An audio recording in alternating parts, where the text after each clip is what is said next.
দুর্যোধন, এর সুভদ্রা আর অর্জুন কোথায় চলে গেল?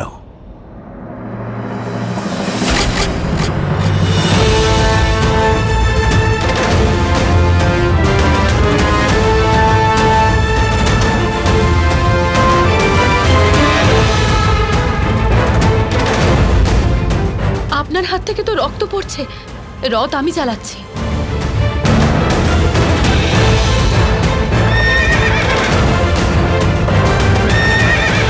বলরাম, নিজের প্রতিজ্ঞা পূর্ণ করো। ওই দুজন পালিয়ে যাচ্ছে।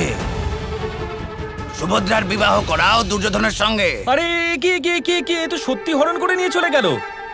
কিন্তু আমি তো আমার প্রতিজ্ঞা পূরণ করেছি। আমি দুর্যোধনকে কথা দিয়েছিলাম যে সুভদ্রাকে বিয়ের জন্য প্রস্তুত করে নিয়ে আসবো, যা আমি এনেছি। তুমি যদি সুভদ্রাকে বিয়ে করতে চাও তাহলে আটকা।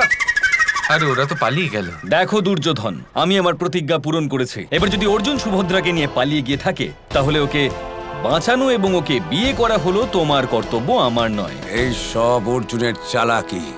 ও সুভদ্রাকে নিয়ে পালিয়ে গেছে।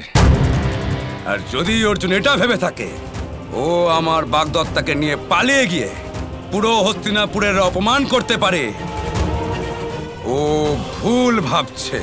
ও আমার থেকে সুভদ্রাকে কেড়েছে। আমি ওর কাছ থেকে ওর সর্বস্ব কেড়ে নেব।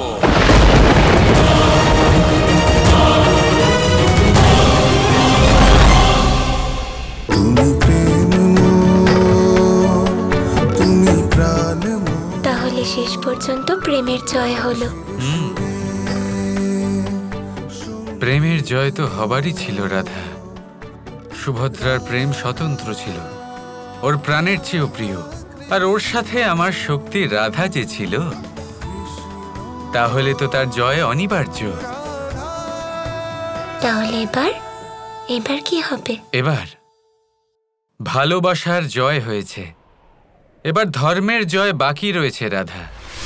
পাণ্ডবদের রাজস্ব ও যজ্ঞ ধর্ম অনুসারে হচ্ছে।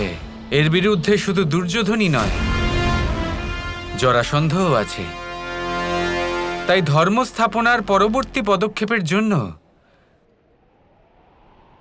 জরাসন্ধের পতন সুনিশ্চিত করতে হবে।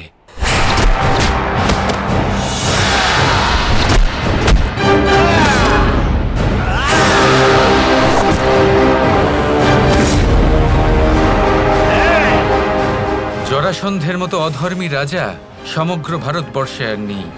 এবার ইন্দ্রপ্রস্থের আধিপত্য সমগ্র ভারতবর্ষে স্থাপিত করার জন্য জরাসন্ধকে বিনাশ করতে হবে। তার মানে তুমি আবার জরাসন্ধের সাথে যুদ্ধ করবে? না রাধা, জরাসন্ধকে বধ করার এই কাজ নিয়তি আমার ভাগ্যে লেখেনি, অন্য কারোর ভাগ্যে লিখেছে। কে তিনি? মহাবলী ভীম।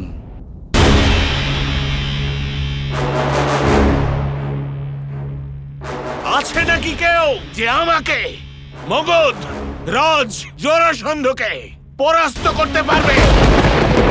আছে নাকি কেউ যে আমার সামনে এসে আমায় পরাজিত করবে?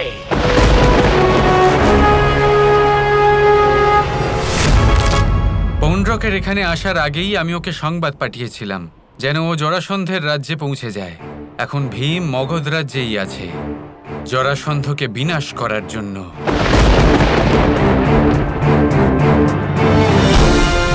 আসলে বিষয়টা হলো রাধা, নিয়তি নিজের ইচ্ছে মতো নিজের গতিতে চলে।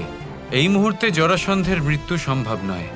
যদি এই যুদ্ধ হয় তাহলে বিনাশ ভীমেরই হবে। কারণ জরাসন্ধ অমর সেই জন্য, তাই না? এই যে পৃথিবী, সে এমন কোন যোদ্ধাকে আজও জন্ম দেয়নি যে জরাসন্ধকে হারাতে পারবে। কেউ মারতেও পারেনি আর পারবেও না। আমি হলাম অমর।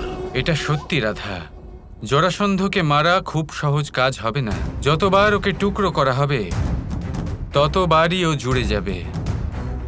কিন্তু এই সংসারে প্রত্যেক অধর্মীকে বধ করার একটা উপায় অবশ্যই আছে। শুধু সেই জ্ঞান অর্জন করতে হবে। ভীমকে সেই জ্ঞান অর্জন করতে হবে।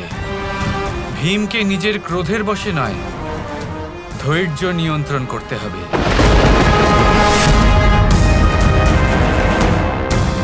আর এই জ্ঞান ভীমকে কে দেবে? কে দেখাবে ওকে সঠিক পথ? রাধার কৃষ্ণ দেখাবে, আর কে?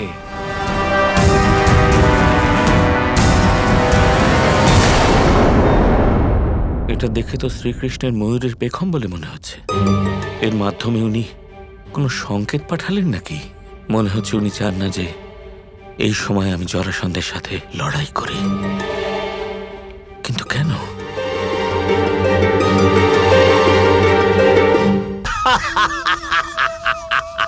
এই জরাসন্ধকে মারবার তো পুরো পরিকল্পনা করে এসেছিলাম।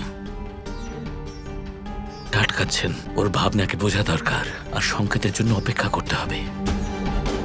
কিন্তু ওনাকে কোথায় খুঁজি?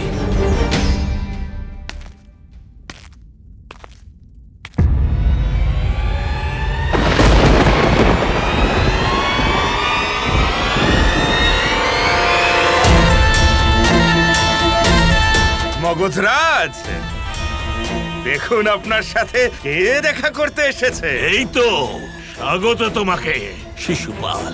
আজ তুমি রাজমহলে নয়, এই আখড়াতে এসেছো। তোমার আবার লড়বার ইচ্ছে হয়নি তো? লড়তাম, কিন্তু কি লাভ? না আপনি জিতবেন আর না তো আমি জিতবো, কারণ আপনিও অমর আর আমিও।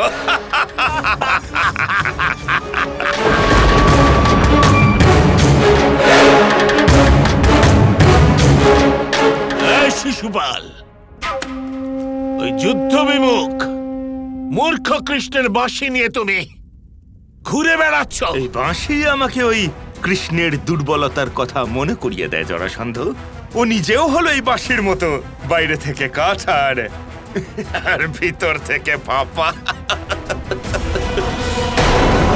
ওই কৃষ্ণ তো এইরকমই, বাইরে থেকে মনে হয় দিব্য, কিন্তু ভিতর থেকে শক্তিহীন। নিঃসন্দেহে ওই কৃষ্ণ যে আজও জীবিত আছে তা শুধুমাত্র চাতুরীর জন্য।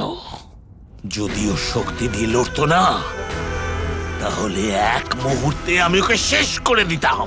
মহারাজ জরাসন্ধের জয়! মহারাজ জরাসন্ধের জয়! মহারাজ জরাসন্ধের জয়! জরাসন্ধ, তুই আমাদের শ্রীকৃষ্ণকে এরকম অপমান করলি, তোকে আমি একদম দু টুকরো করে ছিঁড়ে ফেলবো।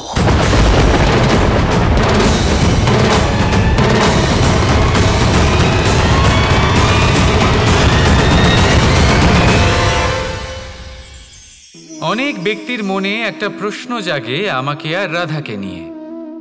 বলেন যে না আমি আর রাধা একসাথে থাকি, না আমাদের বিয়ে হয়েছে। আমি এখানে দ্বারকাতে, ও ওখানে বর্ষণাতে, তাও এত ভালোবাসা কি করে?